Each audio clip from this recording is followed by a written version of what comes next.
deux blocs texte. Un premier bloc où j'appuie sur Shift à Entrée et ensuite sur Entrée, comme ça, vous voyez, j'ai un bloc, deux blocs.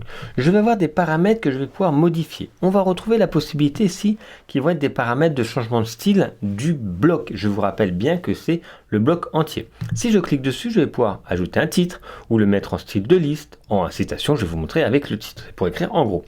Je clique dessus et vous voyez, par défaut, comme je vous disais, ça va être l'intégralité du bloc qui est modifié. C'est pour ça que parfois, si vous voulez pas que ça soit inséré, c'est pas exactement comme dans Word où on sélectionne et on ouvre, et où on agrandit, pardon. Là, hop, juste, j'ai oublié des lettres. Ici, vous voyez, il faut bien deux blocs pour que l'interaction sur les paramètres change. On va pouvoir changer donc la taille. Ce sont des titres, on a demandé H.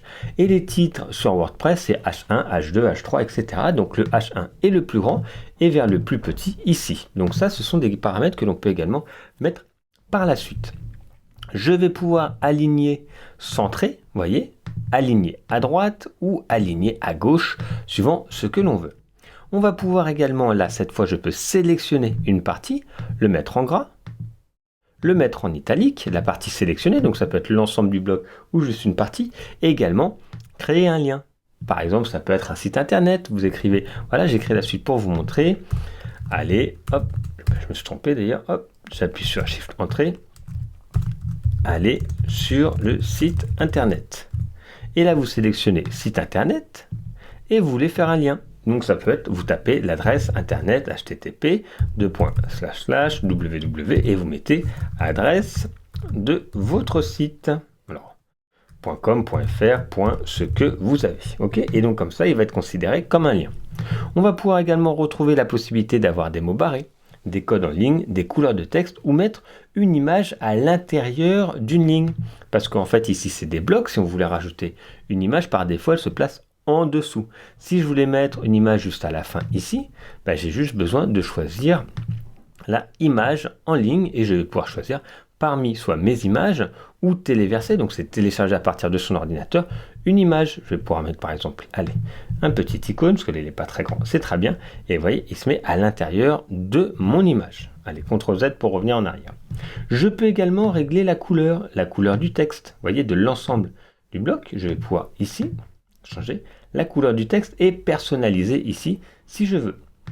J'ai également la possibilité de faire avancer, donc là on va pas le voir tout de suite, avec des encres HTML qui permettent d'aller directement à un endroit ou avec des classes CSS qui sont des styles. Et donc là je suis bien sur les options de bloc.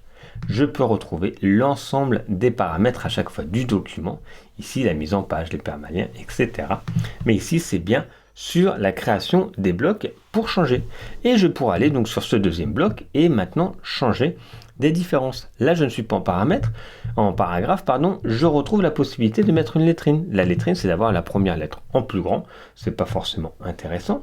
Je peux régler la valeur par défaut, ok, du texte en normal, en médium, en grand. Donc là, je ne suis pas en mode paragraphe et en mode titre, hein, je suis vraiment en écriture du contenu ou valeur par défaut. Je peux mettre un lien si je veux. Je peux modifier la couleur du texte et la couleur d'arrière-plan du fond. Vous voyez, je peux changer également pour faire ressortir un élément si besoin. Attention au niveau des combinaisons, ils disent que parfois ça peut être dur à lire, donc voilà, on me donne des indications qui sont un peu mieux pour le faire. Et je retrouve toujours le mode avancé, et cette fois je n'ai que la classe CSS que je peux faire. Donc on a des informations et des paramètres que l'on peut faire, et ça sera pareil après pour tous les éléments qu'on va mettre dans des blocs, des options dans la colonne de droite et on retrouve également des options dans la colonne de gauche. Ici, je peux reparamétrer en paragraphe ou ici, retrouver le texte. En fait, on voit la liste de tout ce qu'il va avoir, tous les blocs. Je vais pouvoir en recréer, revenir en arrière et ici, créer un nouveau bloc. C'est ce qu'on va voir par la suite.